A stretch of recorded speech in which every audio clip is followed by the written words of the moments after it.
మనుషులు యేసయ్య ప్రాణం తీశారా, లేకపోతే యేసయ్యే తన ప్రాణం పెట్టాడా? నా ప్రాణము పెడతాకి నాకు అధికారము ఉంది, దానిని మళ్ళీ తిరిగి తీసుకోవడానికి అధికారము ఉంది. శక్తి సామర్థ్యాలు వాళ్ళకే లేవు, ఎవరికి లేవు. హిందువులో కొంతమంది తెలియని వాళ్ళు అంటూ ఉంటారు, మీ యేసయ్య గొప్ప దేవుడు అయితే శిలువ మీద ఎందుకు చనిపోయాడు అన్నది. మీరు ఇవన్నీ వింటే అర్థమవుతుంది మీకు. యోహాను సువార్త 18వ అధ్యాయం 6వ వచనం వినాలి.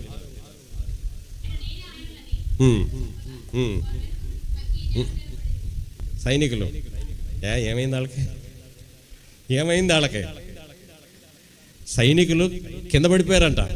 కరెంట్ షాక్ కొట్టిందా ఏంటి వాళ్ళకి? లేకపోతే ఎవరన్నా మిసైల్ ఏమైనా పేల్చారు అక్కడ? సైనికులు ఏమైపోయారు? పట్టుకుంటాకు వచ్చిన వాళ్ళు ఎందుకు పడిపోయారు? ఆయన్ని పట్టుకునే శక్తి వాళ్ళకి లేదు కదా, వాళ్ళు ఆయన్ని చంపుతారా?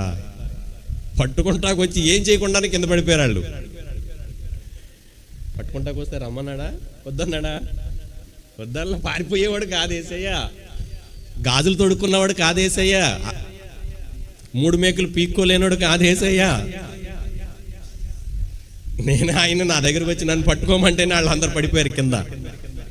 3 మేకులు పీక్కోలేనాడు ఆయన. ఎంత దమ్మో చూసారా యేసయ్యకి? యేసయ్య దమ్మేది చూపించండి. యేసయ్య దమ్మేది చూపించాలి. రండి. పారిపోలా యేసయ్య, నేనే. మీరన్నారే ఆయన్ని నేనే.